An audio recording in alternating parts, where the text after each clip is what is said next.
to that is, well, why do we travel? Why go to Paris? Why go to London? Why go to Japan? It's because it does something to you that's different than just looking at a photograph. You experience it in a different way, and it changes your perspective. It makes you a better person. It makes you understand other cultures and civilizations and other people. It makes you have more sympathy. And you hear about the overview effect that these astronauts often talk about when they come back to Earth, and that is where you don't see Earth with borders anymore, and you realize that we are all just one. So I'm excited to see what they have to say. And I'm excited. Look, the moment has come here. So Ariane, walk our audience through sort of what happens next as they are approaching. Sure. So they have just driven down the road to space, the 2 miles. They're going to go to the north end of that circle and jump out of their Rivians and take a cool shot, a photo that is, with the rocket in the background. Again, all of this is very tightly choreographed, and we want to make sure that they do this quickly so that they can get back in the Rivians, go back around the circle to the base of the tower. At that point, we're going to get them into the elevator that will take them up to the south tower. That's the one in the background. They will enter into the safety shelter, where they will spend a couple of minutes there while our crew, the Blue Origin crew that is up on the tower, gives the final thumbs up that they are ready to load the crew into the capsule itself. You know, this is safety is paramount at Blue Origin, so we want the minimum number of people out there next to the rocket for the least amount of time. So we keep it fast. We keep all these procedures tight. But we got to do a quick photo shoot by the rocket. I mean, so good. It's history, you know? We got to capture that moment. And again, for those of you just joining us, this is something that I was not aware of. That beautiful rocket right there, News Trevor, didn't come out until this morning, right? So explain a little bit more for those people that are just tuning in, sort of how the setup works. Sure, that is correct. So at about 2 o'clock this morning Central Time, we rolled the vehicle out there. You see on the truck, with the capsule already what we call mated to the rocket. You'll see here in a moment the rocket, it goes very slowly, just want to make sure we take care of our baby as well. Goes out there, the truck will turn the vehicle vertical, and at that point we connect all the pipes and the hoses to the vehicle, and we start loading the vehicle with propellant. Right there, it's empty. That's for safety and security reasons. That's also, it makes it easier to turn vertical. We'll load the vehicle with propellants all the way up to the last moment. We put in there, you heard it earlier in our webcast, liquid hydrogen and liquid oxygen. Those are the two propellants that fire into what we call our BE3 engine, our Blue Engine 3. And our team in Mission Control from that point on has got their eyes glued to their monitors to make sure that the propellants in the tank stay within bounds, within temperature bounds, within pressure bounds.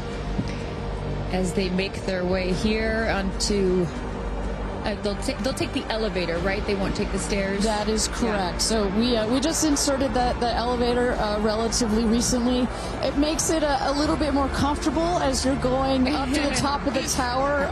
You know, we're at about 3,000 feet above ground level in altitude up here in a dry, dusty desert.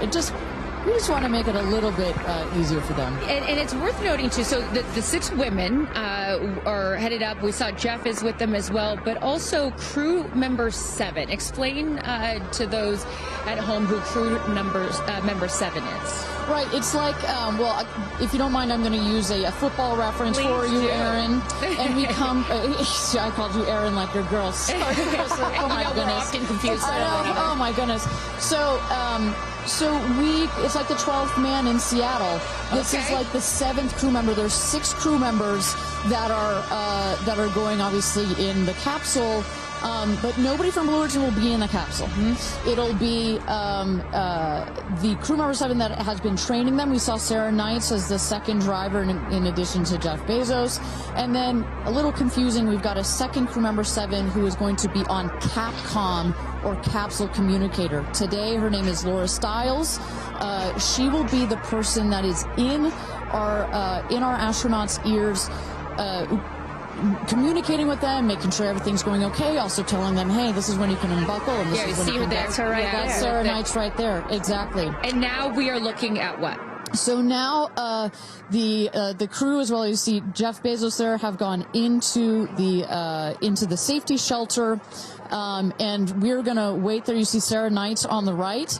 She's gonna just communicate with the Blue Origin team that is at the other tower just next to the rocket to make sure that everything is set and sorted for them to do their final load. This happens very shortly here. We clock it at about T-minus 35 minutes, but we'll only do it when we're ready. And in case some of you are wondering what a safety room is or why it's there, it's, again, what Ariane was talking about. You want to keep these astronauts as safe as possible for as long as possible. Of course, they'll be safe when they actually get in the rocket, but just in case anything were to go wrong, we had the chance to go inside this room a few days ago, and it is, I mean, is it a bomb-proof room? Do you want to say that? I mean, it is. It is. Yeah, and you feel it when you're in there. You're like, oh gosh, now this it is feels real. Yeah. And after going up that elevator, you know, for us, I think that's the moment where we weren't even going into space, and all three of us were like, whoa, okay, it gets real serious. Yeah. But I love the access that we obviously have in being able to see these women before they go up. For those of you just joining us, we are T-minus 34 minutes to launch for NS-31, Blue Origin's 11th human flight. As you can see there, a little live look in as them saying some words before they take off. So I know that we had started to expand upon it and then took a shot of the astronauts. So what will they feel? Sort of walk us through the physical part of what they'll experience, Ariane, once they are in the capsule. So once they're in the capsule and they're ready for takeoff, first they'll hear the engine when it ignites. It sounds like a pop. Everybody, listening will also hear that. It sounds like a pop, and the engine roars. We hold the rocket down for about 7 seconds. Make sure it's all ramped up. And during that period, that can actually be one of the most, frankly, nerve-wracking times, because you start to, if you're in the capsule, you start to see the glow of the flame. And here they come. Here we go. Loading into the capsule. And the significance here of the bell, and I should note before I have you explain that, each crew names themselves. They have named themselves the 6 taking up space, as each one is ringing a bell. And the significance of that is what, Ariane?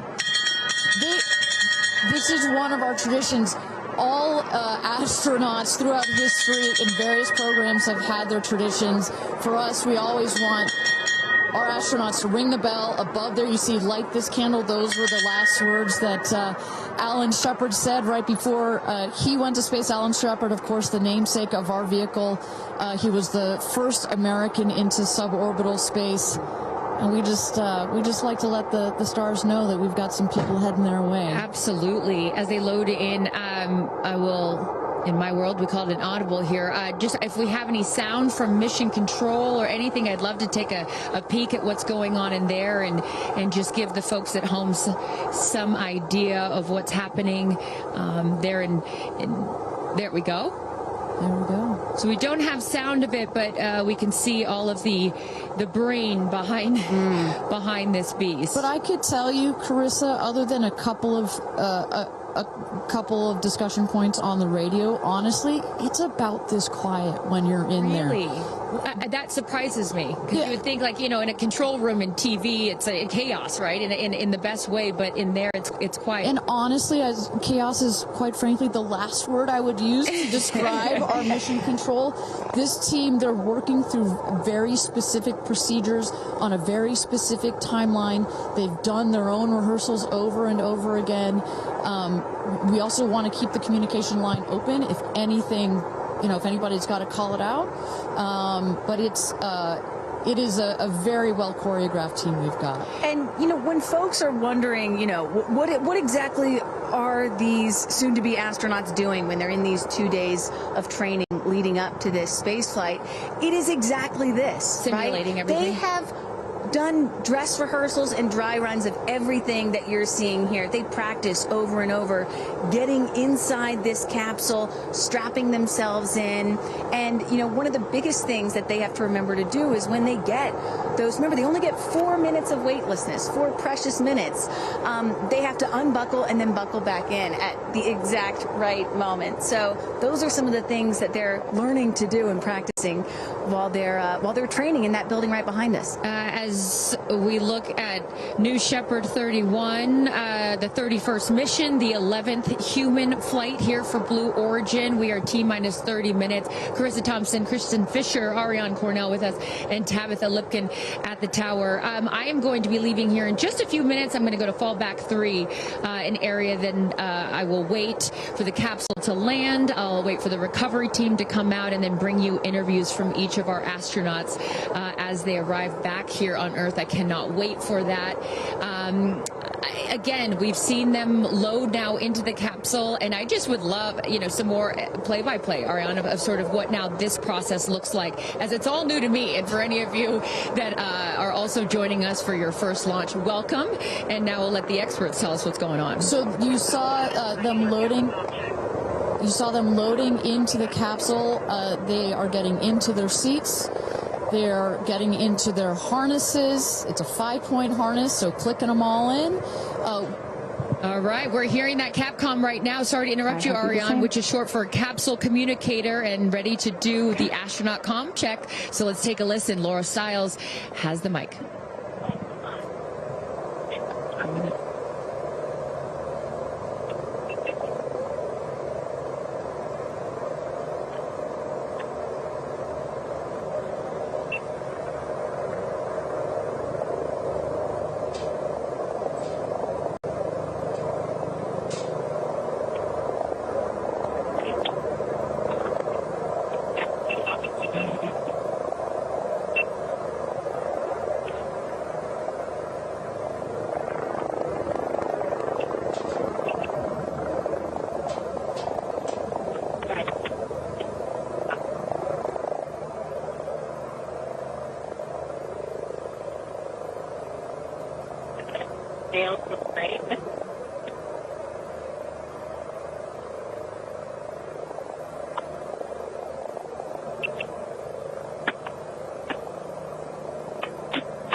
Welcome back, everybody. We are at T-minus 26 minutes and 50 seconds to go until NS-31, Blue Origin's 31st mission for our New Shepard rocket, our 11th human flight. I'm Ariane Cornell here with Kristen Fisher at the desk. Carissa Thompson has left to get into place for her viewing spot for the launch.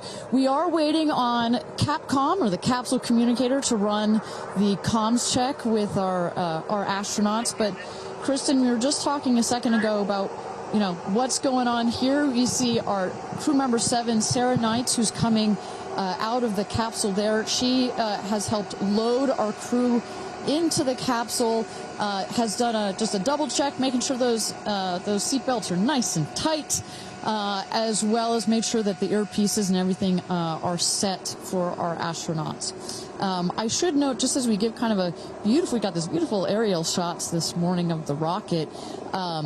We have these sunshades you see on the at the top of the capsule, that kind of white square. We've got one there in the foreground, and coming around you'll see another one on the back.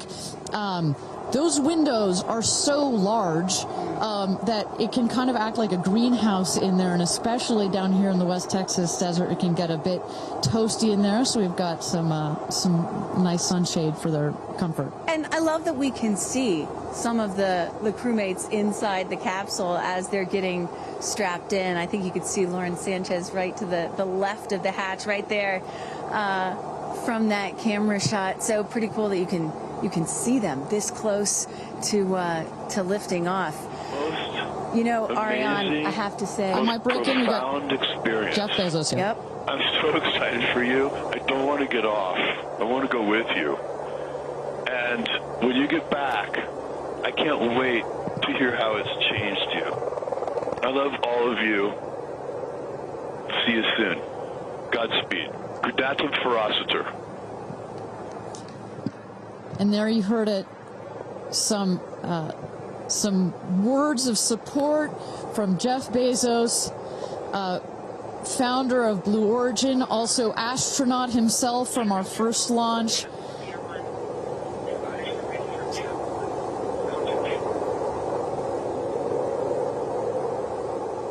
So, of course, Lauren Sanchez is Jeff's fiance, one of her supporters. But as we mentioned before, we've got lots of friends and family that are supporting the rest of the astronauts here. They are out at the viewing tower. Let's turn it over to Tabitha. Tabitha, have you had a chance to chat with some of the family members out there? You know, a lot of friends and family have come out here, and it is an exciting vibe. I am standing by with two women who need no introduction. And Chris, I have to start with you. What is it like to be here, and what brought you all the way out here to this launch? Well, Lauren and Jeff, we're here to support our girlfriend and our friends, and I never thought that we'd be talking to you from a space launch. For sure. So this is a really unique experience, and we're just so honored to be here to support them and watch this amazing part of history. And I'm so proud of her.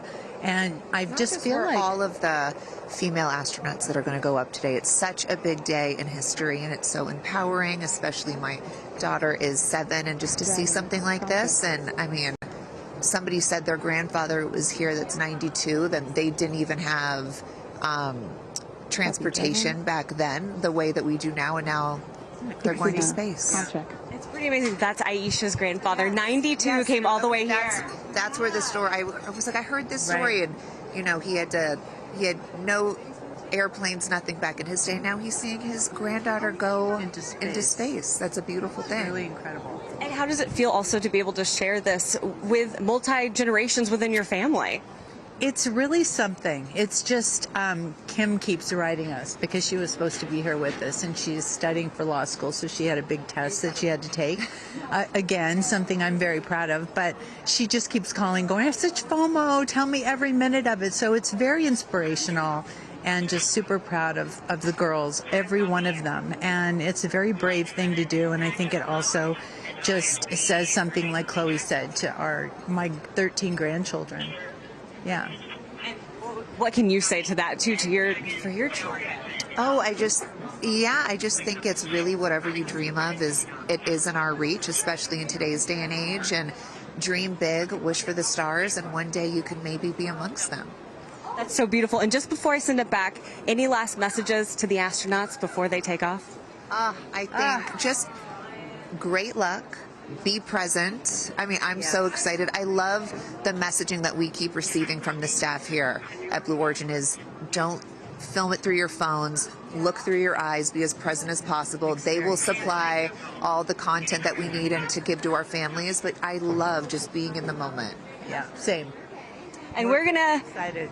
Yeah, we're so excited. We're going to be in the moment too here. We're going to send it back to you guys at the desk, and we're going to start watching. Love you, ladies. Good luck. Bye.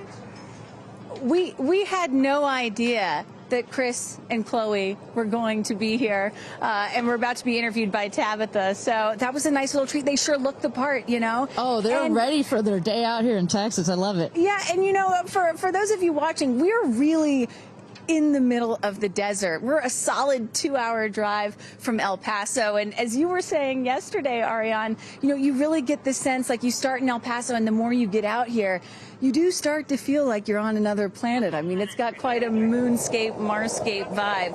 And our guests that are here today, as we just saw in Chris and Chloe, are dressing the part. Well, so let's bring it back to the real stars of the show, our astronauts. And one of our astronauts that we haven't heard from yet is Gayle King.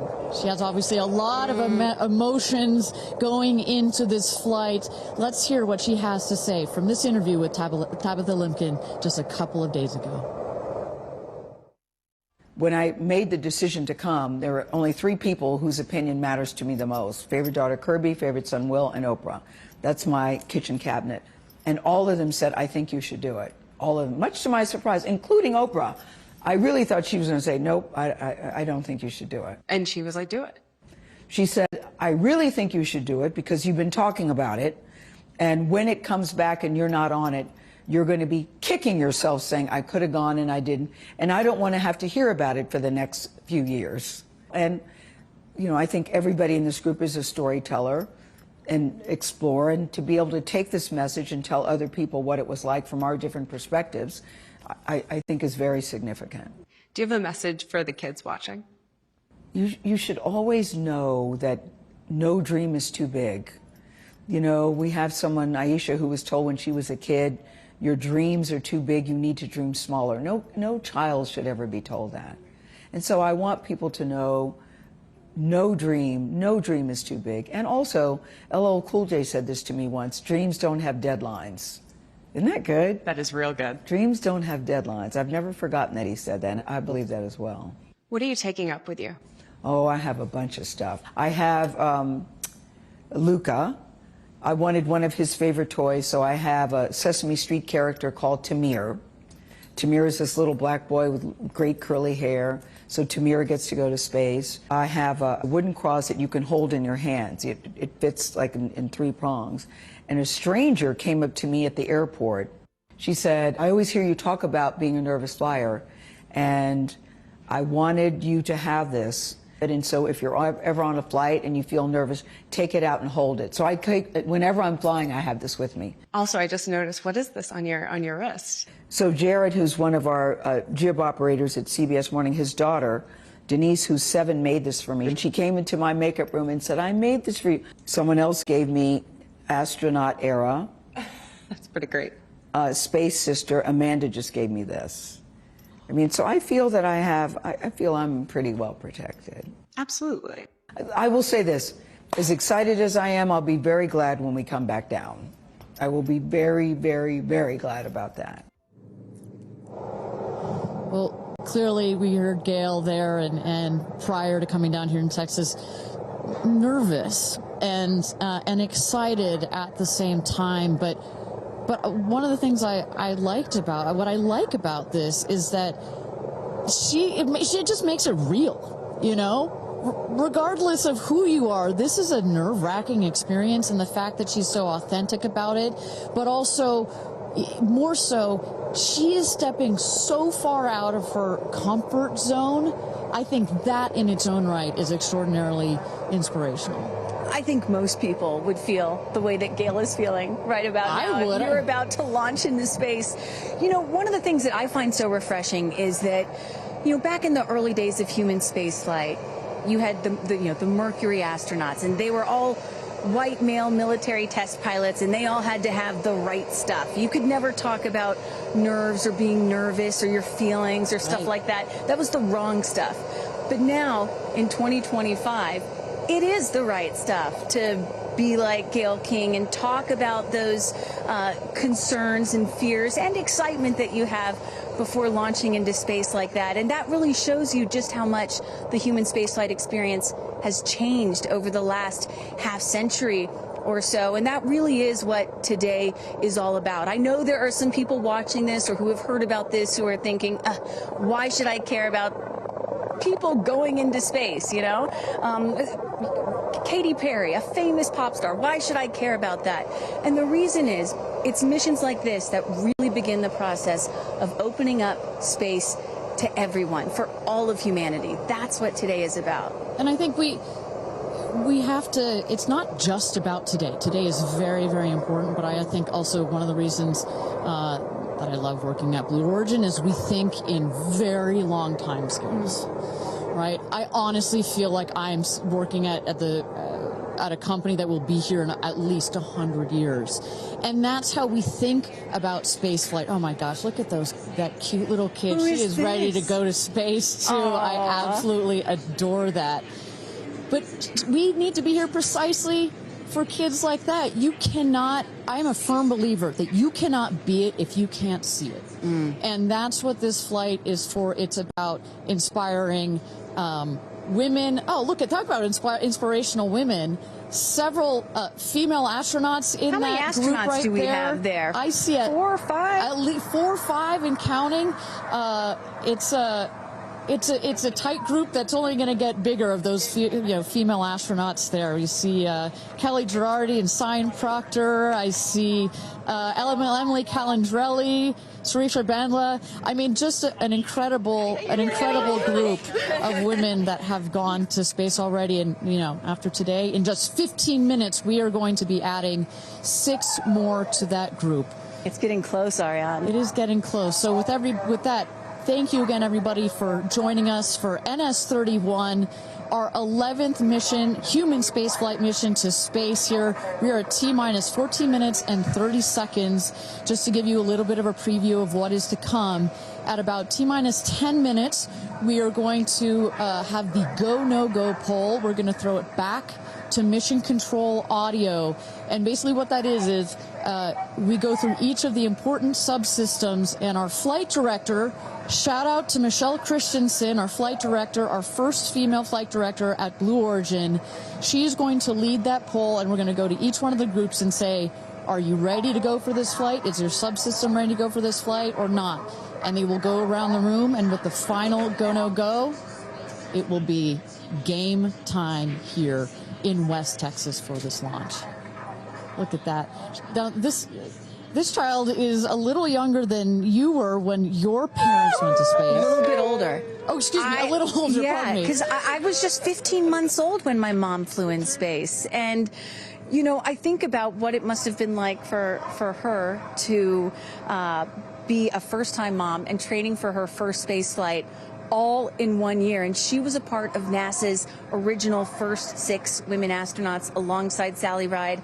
Of course, it took them, those first 6 female NASA astronauts, 2.5 years for all of them to fly into space. Now, today, Blue Origin is going to send 6 women into space in a single day. I mean, that's pretty cool right there. Incredible perspective. Also, was your mom just 6 months? You were just 6 months old when she started training? She was assigned to her first space flight when she was 8 months pregnant with me. Can you imagine? God, I have a 6-month-old. I can barely fly down to West Texas from Seattle. She gave birth to me on a Friday and was back in the astronaut office on Monday. I don't recommend doing that. As a mom of 2 myself, you're a mom of 2, I probably wouldn't do that. But respect. She did, Respect, that's huge. But I've asked her, I'm like, why did you do that? And she said, because I felt I had to prove something. I felt that I had to, pave a trail for women to come. And so as I'm sitting here today, I'm thinking a lot about what she did, the sacrifices she made to make what's happening today. Again, it's not normal. Human spaceflight will never be normal or routine, but this is the beginning of making this kind of travel. We got 4 moms on board, a grandmother, making these types of people going into space very routine. Now, talking a little bit about that, getting back a little bit into the flight profile and what they're going to feel as part of this now routine flight. So The 6 astronauts are currently in the capsule right now, all strapped in, ready to go. Their audio is working. We are waiting for the T-10 here for the go no go poll. At T-0, you guys are going to, all of us will hear the pop. That's the ignition of the BE-3 engine. It holds down the rocket for about 5, 6, 7 seconds. Inside the capsule, they'll start to see the glow of the flame, and then they will lift off. They will take off. They are in a somewhat reclined seat, and they'll start to feel the G-forces on their body. And so kind of like sitting in a car that's accelerating, it pushes you back against the seat. That's the same here, except they're going up. They will accelerate to they'll have 3 Gs. So here on Earth, we're at 1 G. When you accelerate to 3 Gs, so like if you're 100 pounds, it feels like you are then 300 pounds. But Kristen, crazy. It's crazy. But in that reclined position, it's dispersed across your body. Bad. It's not as bad. It kind of feels like a weighted blanket. Oh. And then it nice eases and cozy. up. It's nice and cozy as it gets nice and dark. I'll take a weighted blanket right about now. But they're not, don't worry, it's going to get nice and dark, but there's no sleeping on this. They are going to have the most incredible view out of those windows. The capsule will separate from the booster. That's when they're going to feel weightlessness. They'll get the about 4 minutes to unbuckle, enjoy the weightlessness, enjoy the insane views out of those windows. They'll buckle back in, come back through the atmosphere. That's actually when they're going to have the peak G-forces. They peak at about 5 Gs. Which is kind of counterintuitive. You wouldn't think that you would feel the max G-forces on the descent, but that's when you do. But that's when you do, and it's kind of like, because you're coming back through the atmosphere, right? It's thin up there. You come back through the atmosphere. It's thick. It's kind of like diving into a pool. It kind of goes whoosh against you at 5 Gs, but then it eases back up. And we deploy the parachutes, and they come floating down at about 10 to 15 miles per hour for a nice soft landing here in the desert. At the last second, there's an air cushion that comes out. Go. Booster. Here's go, Paul. Go. Ground. Go. Inco. Go. Safety. Go. Capcom. Go. Engineering. Go. This is the flight director. New Shepard is go for launch. Booster, commence terminal count. Protocol flight. Yeah, baby. Go for launch. My favorite words. It's getting real. T-minus 8 minutes and 51 seconds. Until our 11th human space flight, the first all-female crew flight to space. All 6 of our astronauts are loaded in the capsule, waiting for just 8 minutes and 30 seconds to go here. Now, Kristen, we just kind of walked through the flight profile, what it's going to feel like for our astronauts. Oh, we got Carissa up on the tower to chat with more friends and family. Carissa, who you got out there? I don't need to introduce the incredible woman. I don't need to introduce the incredible woman next to me, who is a ray of sunshine. Oprah, you are wearing yellow because Gayle's call sign is sunshine. Yes, right. And all of us, the whole family is wearing yellow today. And I you know, we've been friends. It'll be 50 years next year. We've been friends since we were 21 and 22. And I have never been more proud of my friend than today. Never been more proud, because this is bigger than just going to space. I mean, I think for her, who anytime we're on a flight, she's in anybody's lap if there's the slightest bit of turbulence, has like real anxiety flying, and this is overcoming a wall of fear, a barrier. It's I think it's going to be cathartic in so many ways for her. She told us that she was surprised that you told her to do it. Why did you want her to do this? Because I think life is about continuing to grow into the best of yourself and the fullest expression of yourself. And I think that this is one of the most fullest expressions you can possibly have. And I know that I felt deeply that she would regret it. And I didn't want to hear about it for the next 15 years. I wish I had gone, you know. And I said, there's only one time that all the women are going up for the first time.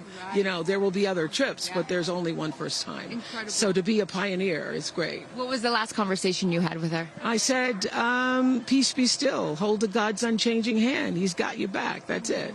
That's it. I know that as we're counting down here, we're getting excited for that go for launch moment. How are you feeling as her best friend? I feel so calm. I don't think I've ever been more calm because I think it's already done. Once she said yes, once she committed to yes, and Lord, did we all hear, should I do it? Should I do it? Since Thanksgiving, we've been talking about it. And so once she finally said yes, I was like, okay, we're going. It's a go. You know what I have loved is her vulnerability, because she's the voice of a lot of us that would be afraid, and she's okay to talk about being afraid. Why has that been so important to show that part? I think, you know, for every woman who's on this flight, it's about fulfilling something within themselves. For Gayle, it's about overcoming this great fear and also stepping into the moment of excitement. And I think, you know, it goes beyond this moment of just going up in space. I think this will be an everlasting experience. I was just thinking this morning, you know, Gayle has been there for me for hundreds of events. I can't even remember them, you know. But you will never forget this day. None of us will ever forget this day. Well, thank you for being here, for her, for us. I mean, this is just, it's a historic day, and it's only fitting that you are here front and center as a ray of sunshine that you are, Miss Oprah. Thank you so much. Thank you so much. No time. You're next, you know. I'll send it back to you, Ariane. Thanks, Carissa. Wow, to see Oprah down here. No, I'm not besties with Oprah, not yet anyway, but if Oprah told me to do anything, I would do it. I don't think Gayle had a choice after Oprah said, girl, you got to do this. She had to do it. Ariane, we are under T-minus 5 minutes until these ladies hopefully launch into space. And, you know, you were just talking about what these women are going to feel when they launch. But let me tell y'all watching what we may hear, because we have one of the most famous singers on the planet on board, and there is a chance that we will get to hear the audio inside and hear what these soon-to-be astronauts are saying and possibly singing while they're weightless. So I can't wait for that moment. I'm also hoping she comes down to Earth and does like either a Fireworks Part 2 or E.T. Part 2. I think that's going to be, and I think, but let's stick on this point for 1 second, Kristen. I think one of the incredible parts about this crew is their ability to tell the story coming out of this in their own unique way. The way Gayle can go on TV and talk about it, Amanda can go and continue to advocate for women more broadly about it, the way Katy can sing about it, etc., the way Kerianne can produce films about it. That is what is so special about this crew in particular. And that is what's so special about this new era of spaceflight. This is not NASA. This is not governments. It's not the U.S., China, or Russia. This is the commercial era. These are private companies, and this is Blue Origin sending the first all-female crew into space since 1963. And this is all going to happen so fast in just a few minutes, about 10 or 11 minutes from launch to landing. And don't worry, guys, I did the math. In case you're wondering, total duration of this mission is just about 3 Katy Perry fireworks songs. So play that song 3 times. That's how long this mission's going to be. Fantastic. Well, so at T-minus 3 minutes to go until our 31st launch of New Shepard, our 11th human space flight. Just to tell you what's coming up here. At T-minus 2 minutes, we send the show over to the vehicle. It goes into autonomous mode. Command engine controller ready to start. We have our team, of course, in mission control that have their eyes glued to the screen there. There you goes, mission control, quiet and intense. There's one of our crew member 7's capsule communicator, Laura Stiles. She is communicating in the ear of our capsule, in the ears of our astronauts. But what we're going to see in the last 2 minutes, you'll see the fins at the base of the rocket gimbal or just move back and forth. We want to make sure they've got free range. At the base there, you see the nozzle, the engine peeking out. The engine as well is going to gimbal, going to move. Both in conjunction together, those two systems. Propellant tanks to flight pressures. Those two systems guide the rocket. And when you are out there at this moment, this rocket feels like it is alive. It feels like it is a living, breathing, hissing thing, right? And there's the gantry pulling back from the rocket. T-minus 2 minutes and counting. Transition to onboard hydraulic pumps. And this right here is the moment that they've been training for.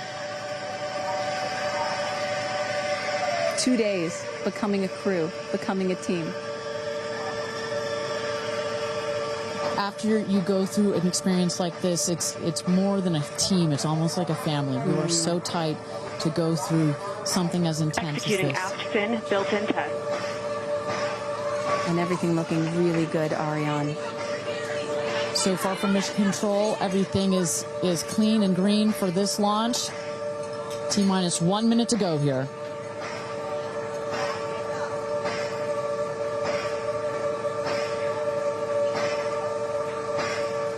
Engine thrust vector control built-in test in work. Vehicle is now on internal power. So in a moment here, we'll see those, what they call the bit checks, the built-in test checks.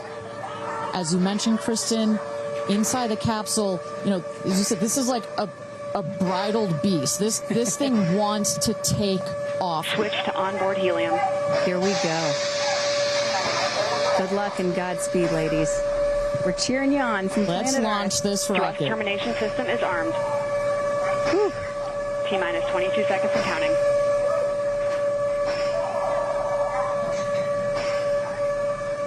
Guidance internal. T-minus 10, 9, 8, 7, 6, 5, 4, command engine start, 2, 1, ignition.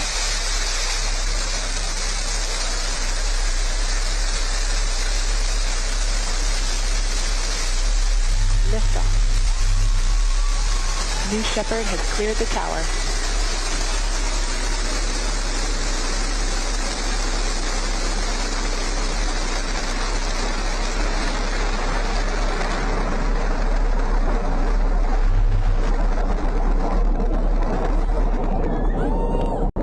Flight. 6,000 feet climbing.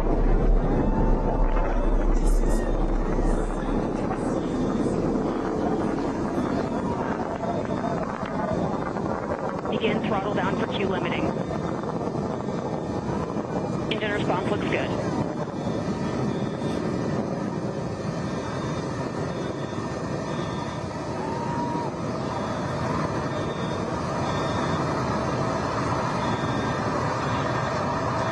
Max Q, maximum dynamic pressure.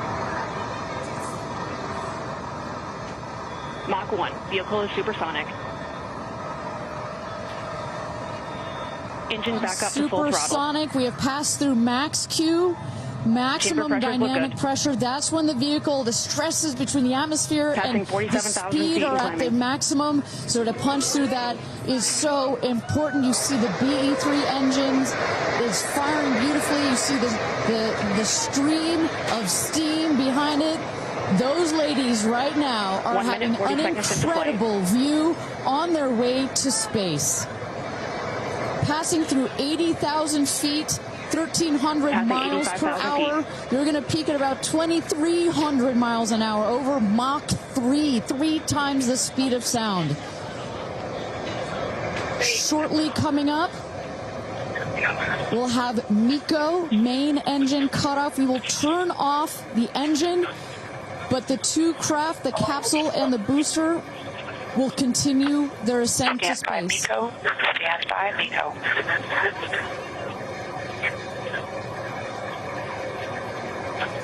And there you saw the main engine is turned off. We're now going to separate the capsule from the booster, and at that point, Kristen, that's when all 6 astronauts are going to start to feel the weightlessness, and shortly thereafter, we're going to let them unbuckle. And that right there is the most critical milestone of this whole ascent. Oprah watching her best friend go to space.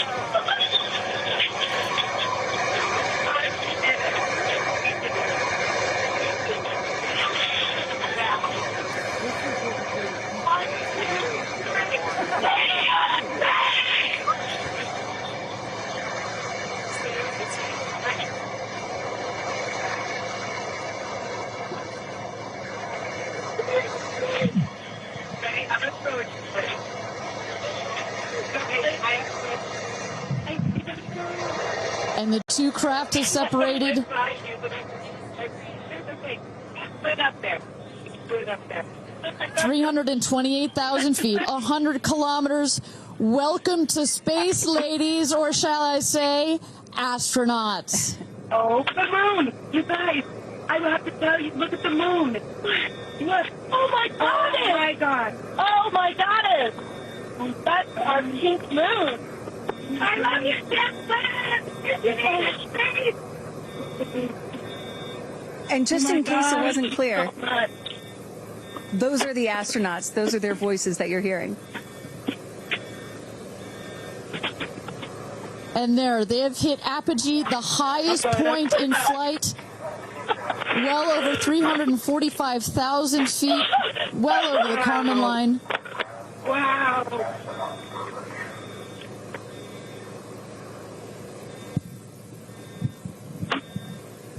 And at this moment, the astronauts have unstrapped from their seats. They are floating. They are weightless.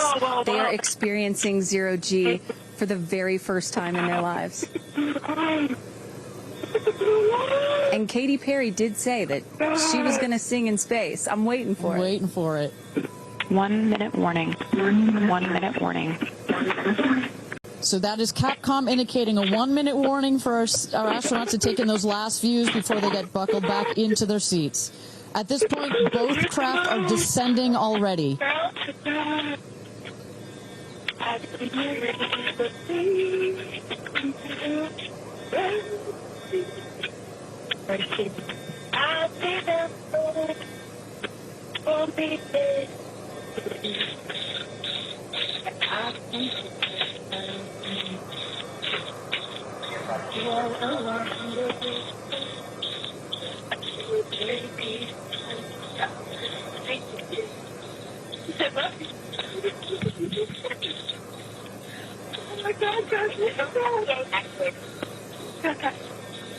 Wow, so peaceful.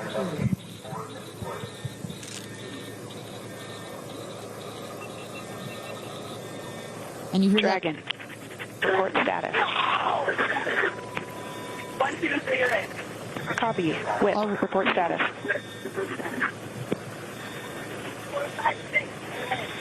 Copy. All astronauts in seat. And a great piece of news there. All astronauts are back in their seats. You see the two craft now that on the bottom, that is the rocket that is screaming back down to Earth. The rocket will beat the capsule to its landing spot just 2 miles north of where it's taken off from. At the top of the rocket, you see a couple of fins that have popped out. Those are to stabilize the rocket as it comes into land. Shortly thereafter, you will see the drag brakes that deploy that will cut the speed of the rocket in half. And then in the last moments, and there it is. We can see it from the stage. There comes the rocket down. It's going to relight its engine. We can also see a sonic boom. We're going to hear that shortly here. And remember, this is something that had never been done before until just a few years ago. Truly the stuff of science fiction that you're about to watch in just seconds. Drag Here we brakes. go.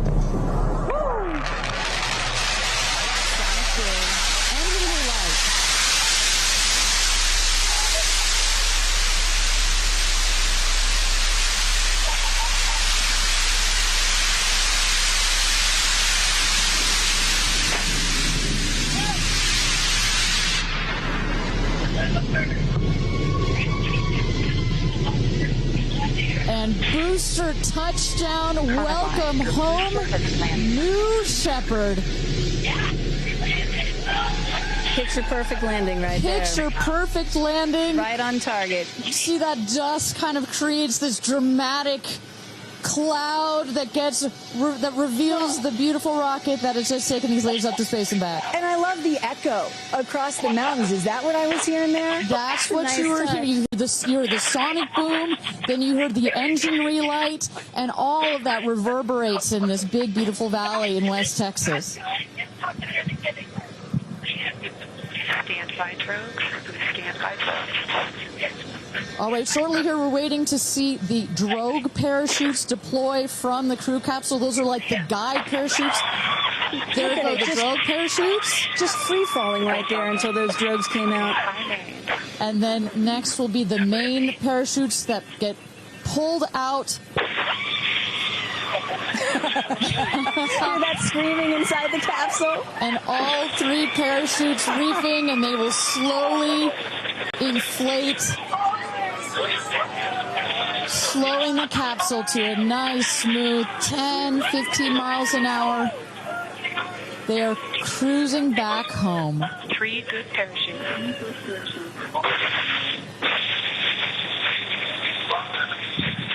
And I tell you, Kristen, from having gone through all of the simulations, I have gone through all of the training.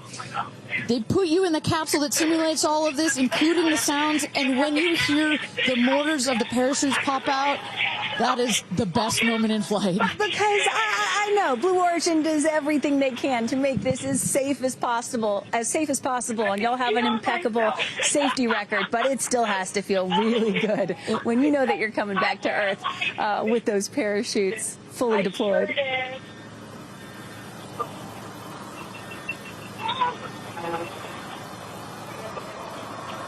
And we can see the capsule just over our shoulder here, going to be landing north and east of the launch pad, coming down softly and beautifully. 500 feet.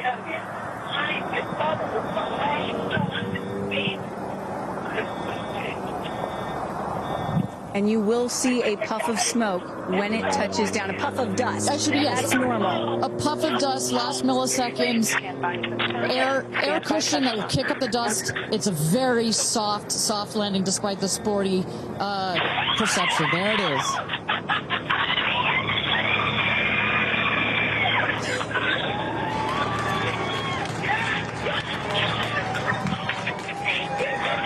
Touchdown. Congratulations and welcome back to Earth.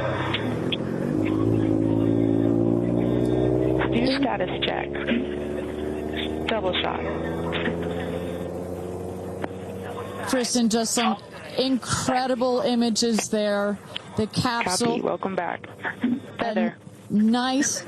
Let's wait for Aisha just a moment here. Make sure they're doing health checks in. Beautiful. Dragon.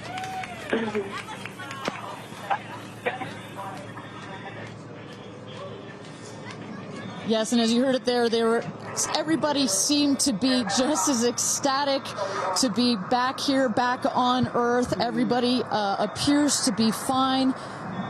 Beautiful shot there of the capsule down in the desert. As we were just saying, it looks like a tough landing, but it is an air cushion in the last milliseconds that just makes it even softer. I will also note the parachutes landed very close to the capsule. That's just an indication that there's not very much wind out here today. A beautiful day for a launch and landing. A beautiful day to add 6 more names to the roster of astronauts that have been over the Kármán line into space. Carissa Thompson, what's the view from your road to recovery in the truck? Oh my goodness, you guys, as I've told you, this is my first launch. So standing out here with family, that moment of watching the rocket,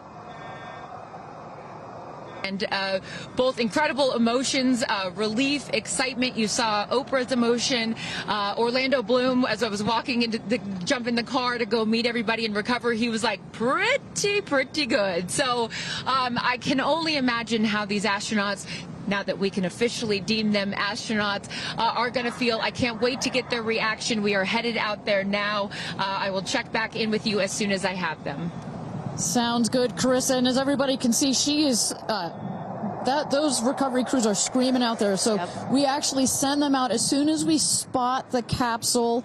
And there's little Rose, Katie's daughter, who is just Daisy, excuse me, who is just seeing her mother go to space and come back. I'm sure she cannot wait to say hello. So, but as I was mentioning, the recovery crew is heading out there. We send them out as soon as we can see the crew capsule and spot the crew capsule descending. There will be at least 2 trucks that go out there. What you'll see is they will come around the capsule. We also have crew member 7 who's in there. She will run out, go around to each window, make sure that each astronaut is fine, and the recovery crews will safe the capsule before we exit the astronauts. You know, it's hard to pick a favorite moment, right? Launch, landing, it's all good. But the moment coming up might be my absolute favorite, right? It's the moment the recovery team gets out there, then all the friends and family, and we get to see the astronauts emerge from the capsule, and we get to hear what they thought from the last, 10 minutes or so that they were up in space. And I think one of my favorite things that I've ever seen in covering space, certainly with Blue Origin, was that moment for William Shatner, Captain Kirk, as he emerged from the capsule. And this is exactly why you want to send people that are not just professional astronauts into space. What he said was so moving that day. 100% agree. But it's not just the astronauts that are here that are being moved by this event. We've got Tabitha that's with some of the friends and family out there. Tabitha, give me an update from the viewing platform. I mean, not a dry eye in the stand, I tell you right now. Chloe, I just want to know from your perspective, that moment, what was it like? I don't think I realized how emotional it was going to be, and I literally had chills all over my body from the second it launched until the moment I just saw it land. And it's sort of hard to explain, because I don't think you would be that emotional, but it's incredible. It takes your breath away. And I feel like I have all this adrenaline and I'm just standing here. Right? It's very true. Same. It's really, first of all, we're so thrilled that the girls are safe and everything went so well. And so that's a relief, because, I'm sure there's a lot of nerves up there, but to hear the girls screaming and having such they said they saw the pink moon. Yeah. I heard the audio. I was like, that is the coolest thing. So I cannot exciting. wait to get the footage from inside and to see that. I want to hear every little emotion that they had, and we can't wait to see the footage from inside. What are the chances? The pink moon, the rocket launch. It's so exciting. It's a great day. It's been a pretty phenomenal day. So when are you guys going up is the real question. Oh my gosh, I don't know. But this made it a little more enticing, I will say. But I don't know. But I've learned to never say never. Right. That's right. You can go on behalf of the rest of us. But thank you. I think we'd all drag you off of the tarmac before we let you go up. But, I like you being an observer. Okay. Yeah. We love being able to share this experience with you, and thank you for sharing how you feel out here with our audience. So it's been really, really incredible. So yeah, the emotions are high because it's so exciting and energizing. And gosh, Kristen, Ariane, I don't know what to say. I did cry. I didn't think I was going to cry, and I cried. Tabitha, I love you putting them on the spot there. Chloe and Chris, are you guys going up? Keeping up with the Kardashians In space. We're waiting for it. That's the all next all lady launch. Well, thank you so much, Tabitha, for that. And you could see that, you can hear that, you can hear from Tabitha. Even she is emotional and has tears in her eyes. When you're down here for one of these launches, and Carissa, when we get her back on the line, I'd love to hear her thoughts on this. The intensity and the energy and the emotion out here, even though you're in this remote place, but it all gathers here in this valley, and it's really intense. No matter how many times I've seen all 31 of our launches, it gets me every time. Well, anytime somebody says, I don't get it, what's so exciting about space? Come to a launch. Come see a launch in person, and then you'll change your mind. And, I'm just, as we await the moment where these astronauts emerge from the capsule, I'm reminded of what William Shatner said on his mission. He said, "What you have given me is the most profound experience I can imagine. I hope I never recover from this." And I love that. I hope I never recover from what I just experienced. And one of the neat things about this is these women were not in space for several days where they had time to get acclimated to it.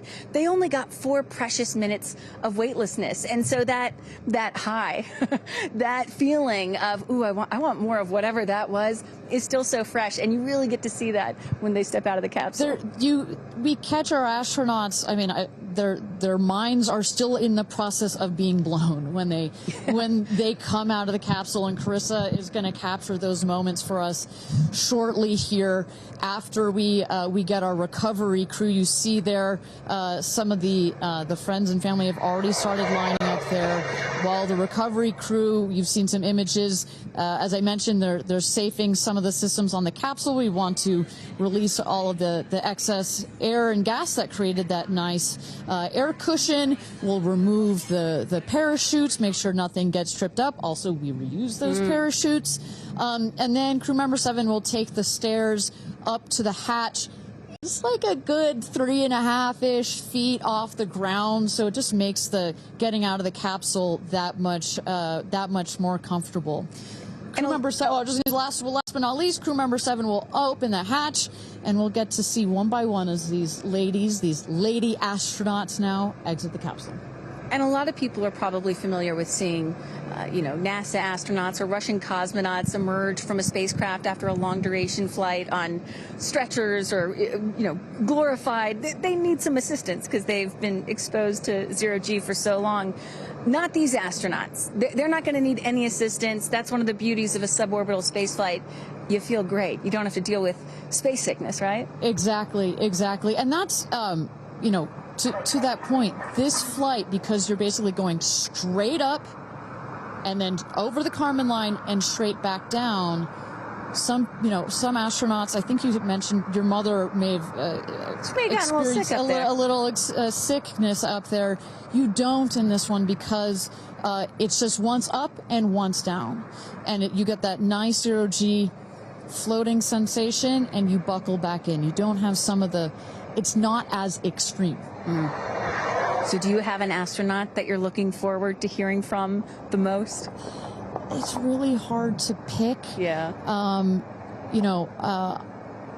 I have to say I'm a huge Katy Perry fan, so I'd love to see what her feelings are. Also, as a mother, our kids are close in age. What does that feel when you have young children? You saw her get so emotional in her pre-flight interview. Is she still is that still the weighing emotion, or is she still just oh my God, I saw the stars, I saw the curvature of the Earth? What's going to come out of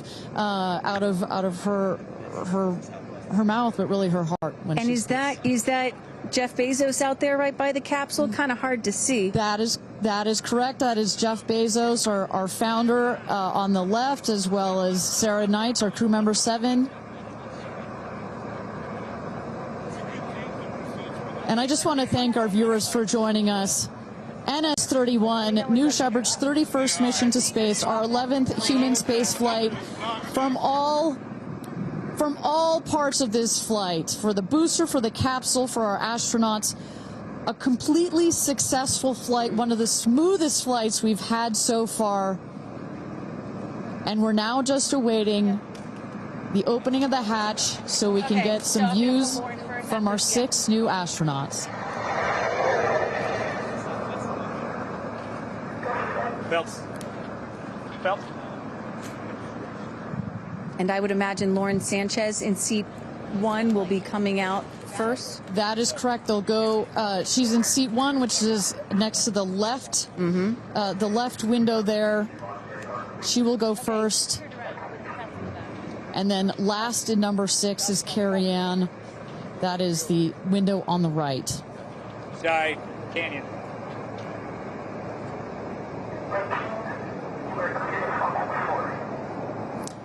See those vans arriving. Those are friends and family.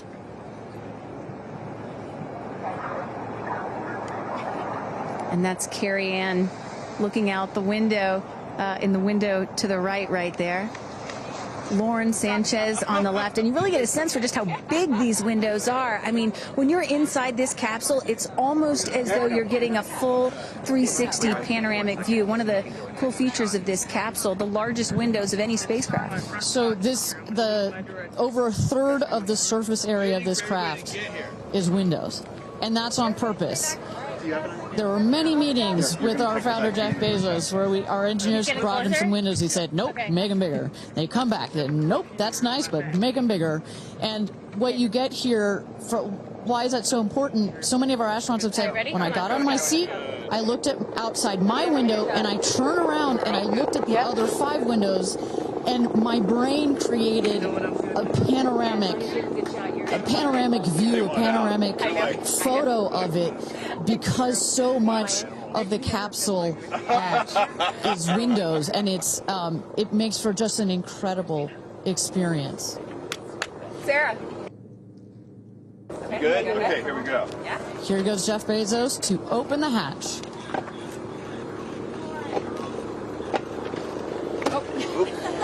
She didn't really close it again.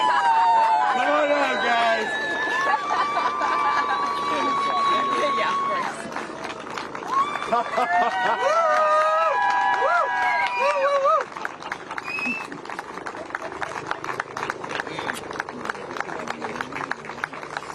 We'll see your baby. Where are my babies? They're over here. Go see them. Where? Oh, we have to go Right there. Okay.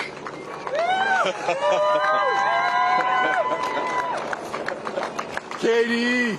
Woo!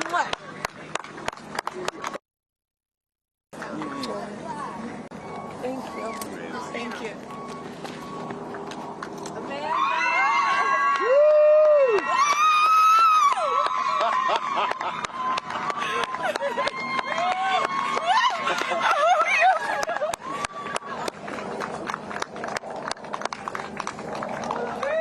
Aisha!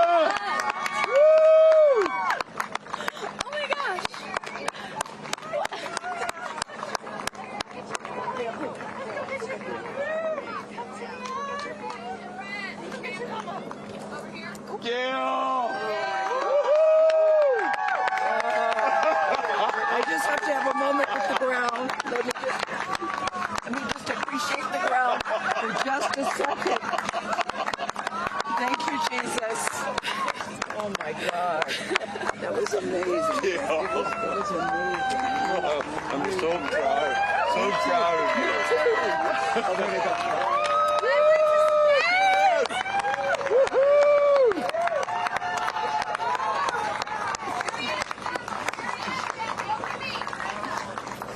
Amazing. I'm so proud of you.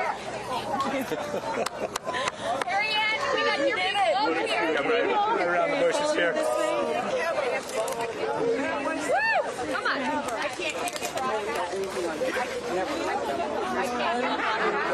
I have no, it's not working. So someone just tell me when we're on. Does anyone have our on? All right, and you just saw it there. All 6 astronauts coming out, all ecstatic. Katy Perry and Gayle King both kissing the earth. Very happy to be back down here, but clearly ecstatic. I don't know about you, Kristen, but my favorite was Lauren coming out and saying, "Where are my babies?" Oh. And I also loved Katy Perry holding a daisy, I believe, and holding the daisy up to the sky after her daughter Daisy. Sweet moment. With that, let's turn it over to Krista Thompson standing by outside the capsule. I don't really have words for it. Oh my God, Lauren, I want to cry just seeing you. I'm so proud of this crew. Like, I mean, Gayle, you know, we were just talking in the capsule, doesn't even have ear piercings. She's so afraid to do anything. And she got in that capsule, and I think, like, it profoundly changed her. I mean, for me, I can't put it into words, but, like, I looked out the window, and we got to see the moon. And it was pink. Was it pink? Full moon. It wasn't pink, but it was almost full. And Earth looked so, it was so quiet. It was just quiet. And is it what you expected? No. Better. Yeah. I don't think you can describe it. Because, you know what I was saying? It was like quiet, but then also really alive. And you look at it and you're like, we're all in this together. Like, that's all I could think about is like, we're so connected, more connected than than you realize, because you just see right here, you see like, states and all these things that like divide us, but we're not. And what is your emotion? What makes you emotional? Joy. Complete and utter joy and gratefulness. Like, it makes me want to come back and just hug everyone and be like, oh my God, we're in this together. Like, that's what this is. And Jeff had told you that it will change you more than you know, and I know you're only a few minutes removed from the capsule, but I can tell already. Emotional. Yeah. To be this I did. I'm like, I don't cry that often. So I didn't expect to be this emotional, but it's also all the love that was in that capsule, and all the heart and the feelings and all the things, and like seeing Jeff before I left, I just went, I had to come back. I mean, we're getting married. If I didn't come back, that would be a bummer for me. Only you, by the way, would say this to me. You said, Jeff, if you don't want to marry me, you don't have to send me to space. Don't have to send me to space. What an incredible experience for you. But the fact that when you're in there, we got to hear some of your audio, but give us some of those moments when you guys, just from the second you took off to the second you landed, describe, if you can, for us what we didn't get to hear. It was a feeling of joy and and camaraderie. It was a feeling of gratefulness. It was a feeling that we're doing this. And Alan Shepard, I told you about this, did this same exact flight, and he became the first American in space. And 6 women just did the same flight that he did it. Oh, I just want to keep hugging you. It's really cool. Yeah. And I hope that more people get to see this, because I feel, I don't even know how much it's going to change me. And I want to thank the Blue team. I mean, look at them. I mean, they work so hard to make sure this vehicle gets up and safe. And I'm so proud of you. I'm so proud of you. It's one thing to say you're going to do it. It's another thing to actually do it. And I know there's a phrase in your family that life takes off on the other side of fear. And here you are, just having landed back on Earth. And now you are officially, Lauren Sanchez, already adding to your extensive resume, you are an astronaut. Congratulations. Thank you. I'm very excited. I'm excited to share it with the world, and I'm so grateful to everyone here. I love you. Go be with your family. But to process and download what just happened to me. Well, get on in here, Amanda. Someone that can now articulate exactly how Lauren is feeling. Lauren being so candid about overcome with emotion. How are you feeling? I know, Amanda, this has been a dream of yours, a long-awaited dream, and now it is finally official. You are an astronaut. Congratulations. Thank you so much. I usually have nice words to say, but in this moment, I just want all survivors to know that you can heal. No dream is too wild, and that if it's so wild out there, like going to space, you can absolutely make it through, and it can absolutely be possible. You mentioned to us prior to going up, you said that you needed to go to space to heal. I know you're only a few minutes removed from this incredible experience. Do you feel healed? I had a zero-G indicator that I didn't know if I would bring, and I ended up bringing it. Okay. And explain for the folks at home that don't know what that means, what it is that you're holding. Yes, the zero-G indicator is something all astronauts have that floats once you hit space, lets you know you're there. I brought a promise that I wrote to myself. I've talked about that. And share for what is this right here? Yes, and this one I didn't know if I would bring, but I ended up bringing it and floating it, and it's the hospital band from the day. And I got to honor her today, and I'm so grateful to the thousands of people, the engineers, the scientists, just everyone who has made this a reality. And you also have written here, I know that you had this on your laptop, right? Yes, that's right. This is my zero-G indicator, a promise I made to myself that if I were to pause my astronaut dreams and fight for rights, that one day I would return to her. And it says, never, never give up. Well, those dreams are no longer on hold. You are finally an astronaut. Congratulations. Enjoy this moment with your family, and thank you for sharing it with us. Thank you, Amanda. Kerianne, you said to me yesterday, you said, when I get out of that capsule, I'm going to be an emotional wreck. And I think what I will just say, for anyone that has never had the great privilege of being here, this is my first time at a launch, and it is very emotional. Describe, if you can, how you're feeling. I have almost no words. It was the most incredible experience of my life to be up there and see like such vast darkness in space and look down on our planet. The moon was so beautiful, and that was like, I felt like that was a special gift just for me. I'm so sorry. No, don't apologize. Are you kidding? You just went to space. You just went to space. This is it. And like knowing that everything, like everyone I loved was standing down there looking back up at me. And I just hope that these types of experiences, clear a path for everyone to be able to do that.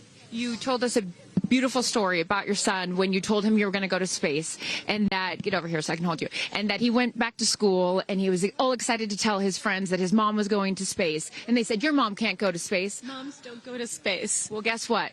This mom just went to space.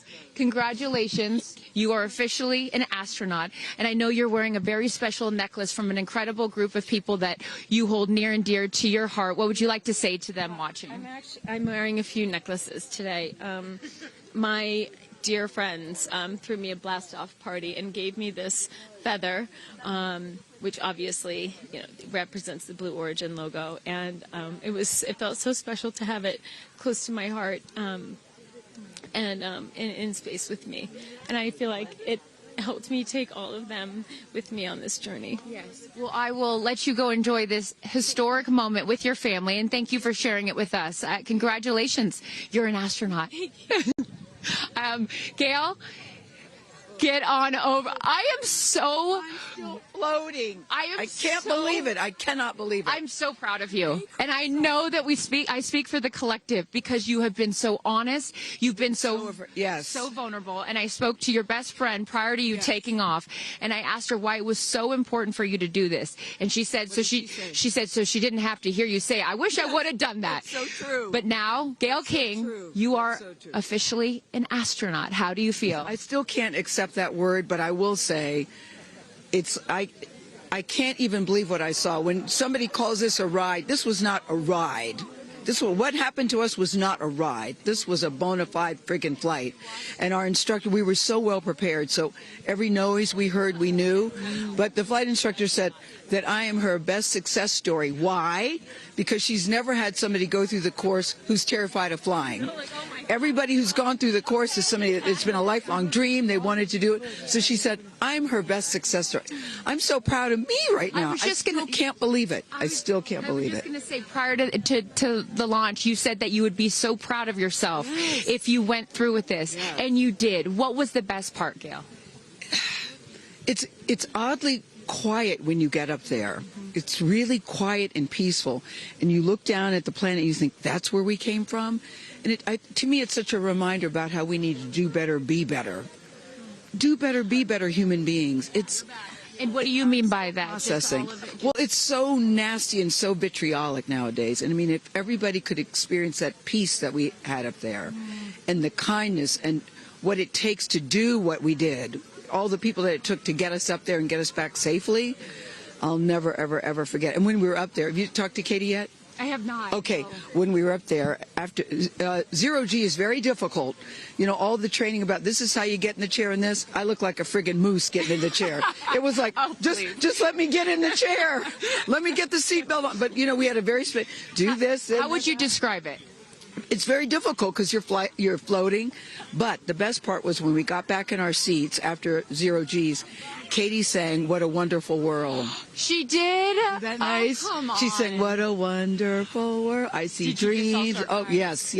Oh. Because we'd been asking her to sing all the time, and she wouldn't. And then, because everybody said, sing roar, sing fireworks. And she said, it's not about me. I wanted to talk about the world. Wow. No, isn't that nice? You got to ask her about that. That's really special. And when Lauren got out, she was overcome by emotion for a lot of reasons, and rightfully so. But she spoke to the group and how close you guys have all become because of this experience. How would you describe the camaraderie that you guys now have together? I would say that we are forever bonded, because you can't go through what we went through to look out for each other, to help each other, and not be changed by that. You know, it really is a true. People throw the word around, but it really is a true sisterhood.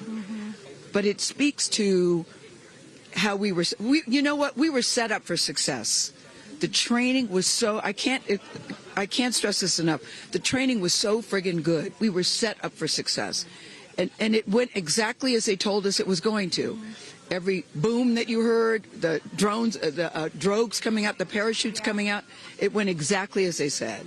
Are you glad you did it? I am glad I did it. I am glad I did it. Yeah. I am very glad. I have no regrets about doing it. What would you say to people watching right now that are scared, that are fearful of anything? What would you say to them? Well, I just said I'm stepping way out of my comfort zone, because this is so not like me. I said up there, I might now get my ears pierced. I've always been afraid. Which is great. I love that you've never had your ears pierced. No, even Hootie at the training center. You don't have your ears pierced? I go, because it hurts. Oh, my gosh. But I mean, for people that are afraid, Eleanor Roosevelt once said, courage is doing something that scares you, but you do it anyway. And I stepped out of my comfort zone in a way that I never thought was possible for me. And now that I've done it, I really do feel I can take on anything. Anything. Congratulations, Gayle King. You are an astronaut. Thank you, Chris. I am so excited for you. I'm so excited for you. And I'm going to go with you to get your ears pierced, because I want to get another hole right here. Go enjoy this with your family. Thank you so, so much. Aisha, oh my goodness. Congratulations. Congratulations. You are officially an astronaut. How do you feel? Also, how do you look perfect after just going to space? I mean, my goodness. I will never be the same. I mean, when you get up there and you see the Earth, and it's so beautiful, and it just fills the screen, and it's not just your window, it's like everybody's window, and there's no boundaries, there's no border, there's just Earth. It's incredible. You know, Gayle is so honest that this wasn't her dream, but this was a dream of yours. How do you feel now that you just achieved it? Like I picked the right dream. And when we landed, I said, Exuma, I'm good, blue calm, but I'm ready to go back. Wow, really? Yeah. What was the best part for you? The best part for me, actually the whole thing. But we got in and we counted down from 10. And then I started to hear some singing. And when we lifted off, everybody, you could just feel the energy in the capsule. And when we got up there and we got out of our seats, we all just looked at each other. And there was this moment, and I can't wait for people to see it on the video, but there was a very special moment between all of us. And it's just beautiful. It's so beautiful. Yes. Where is your grandfather? Your 92-year-old grandfather, who I know you were so excited to bring. What did he say to you when you got out of this capsule and got to see him for the first time? He said, I was really worried for you, but then Oprah squeezed me. Oprah has a way of making us all feel just a little bit more at home and a little bit calmer. I know your father is watching down on you, and he is your angel. What do you think he's thinking right now in heaven? I think he was like, woo!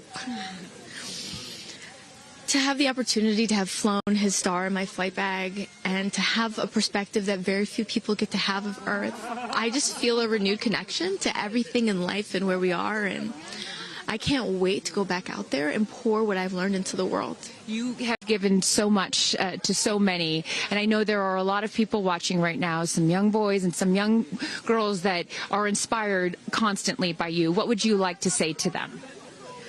Dream it, plan it, and go and do it. I never really thought I could go to space, although I really wanted to go. And today just confirmed that dreams are real, and sometimes reality is wrong. Your dreams just came true. Congratulations. Go enjoy this with your family. Thank you for sharing your experience with us. Katy. No, you're not the crier of the group. Feeler of the group. No, you are not. I'm crier. I'm going to tell you something right now. You are officially an astronaut. Thank you so much. How do you feel? I feel super connected to love. so connected to love. I think this experience has shown me you never know how much love is inside of you, like how much love you have to give, and how loved you are until the day you launch. We had these incredible shots of Daisy watching you as the rocket, it'll make me cry, as the rocket's going up, and she was so proud. Just kept saying, Mommy, Mommy. And I know you'll feel the same way when you watch it. And you brought a real-life Daisy up. That's it was right. important for you, not only because it's your daughter's name, but why else was that important to bring it? Daisies are common flowers, but they grow through any condition. They go through cement, they go through cracks, they go through walls. They are resilient, they are powerful, they are strong, they are everywhere. Flowers are, to me, God's smile, but it's also a reminder of our beautiful earth and the flowers here and God's smile and the beautiful magic that is everywhere, all around us, and even in a simple daisy. So to really appreciate it and remember it and take care of it and protect it. Gayle shared with us the song that you sang when you got up there. What a wonderful world. Why was that important to sing that particular song? I've covered that song in the past, and obviously, like, my higher self is always steering the ship, because I had no clue that one day I would decide to sing a little bit of that in space. But I think that it's not about me. It's not about singing my songs.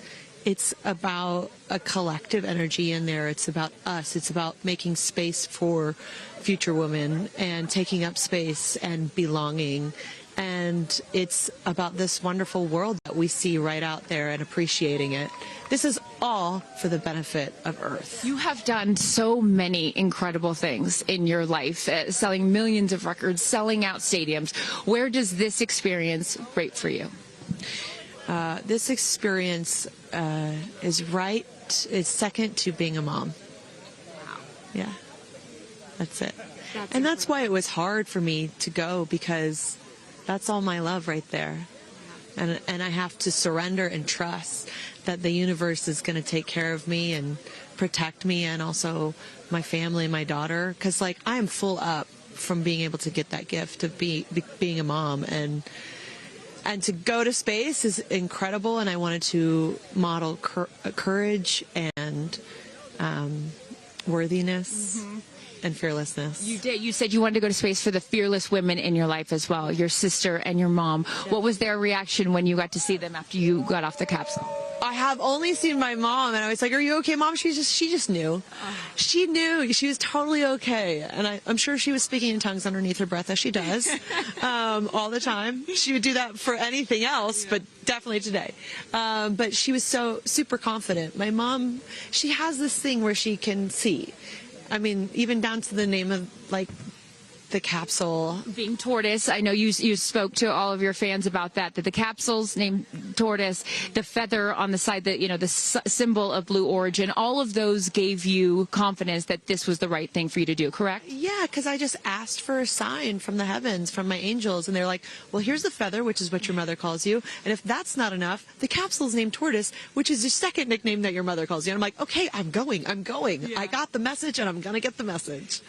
Before I let you get back to your family, I just have to ask you, describe for us, because you're so brilliant at putting, you know, words together and describing moments that we can all appreciate later. How would you describe the moment when you took off and then the moment you landed? The moment, I mean, it is the highest high, and it is surrender to the unknown, trust, and this whole journey is not just about going to space. It's the training, it's the team, it's the whole thing.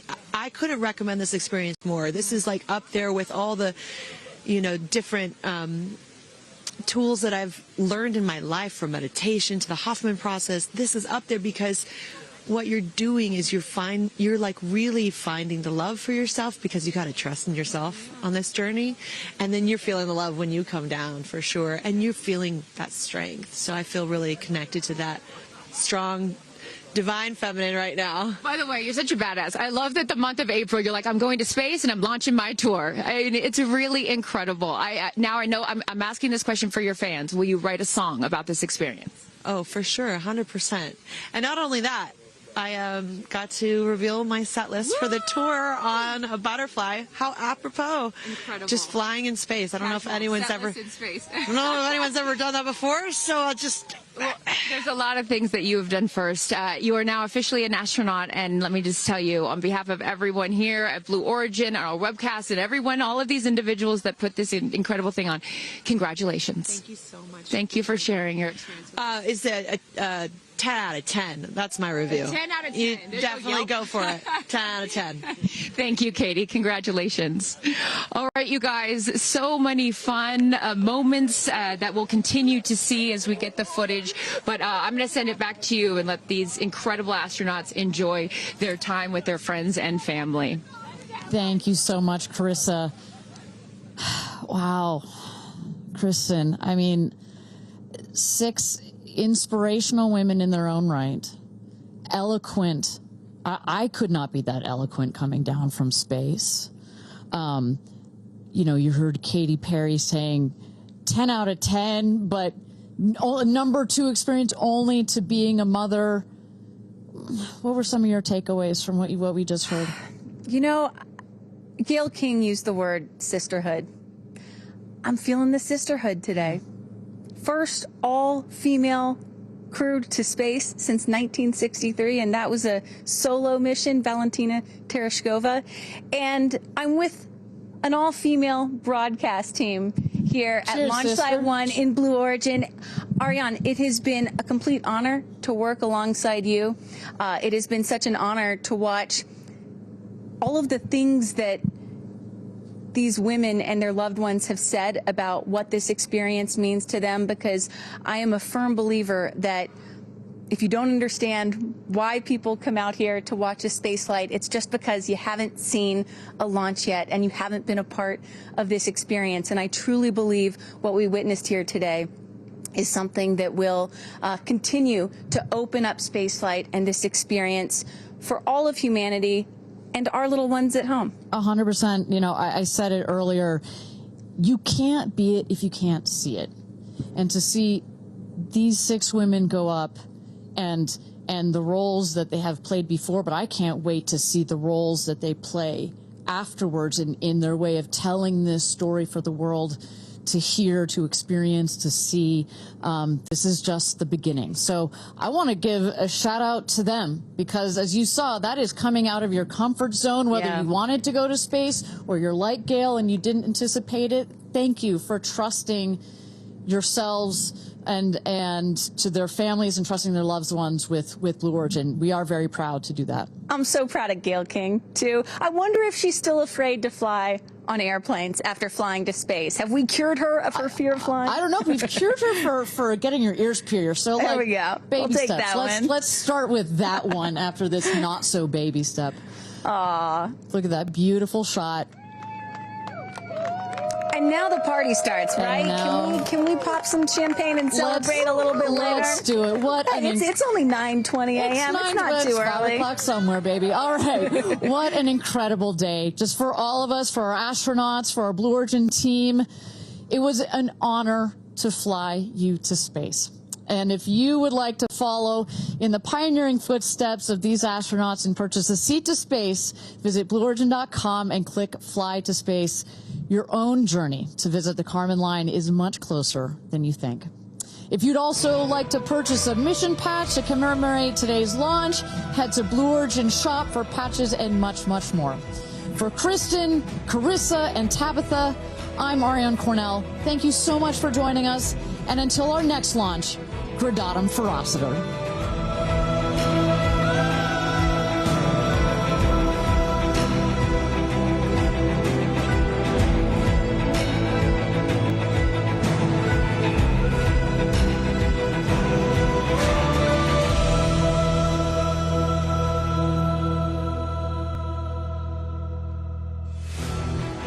Have you ever dreamed of going to space? A once-in-a-lifetime journey is closer than you think.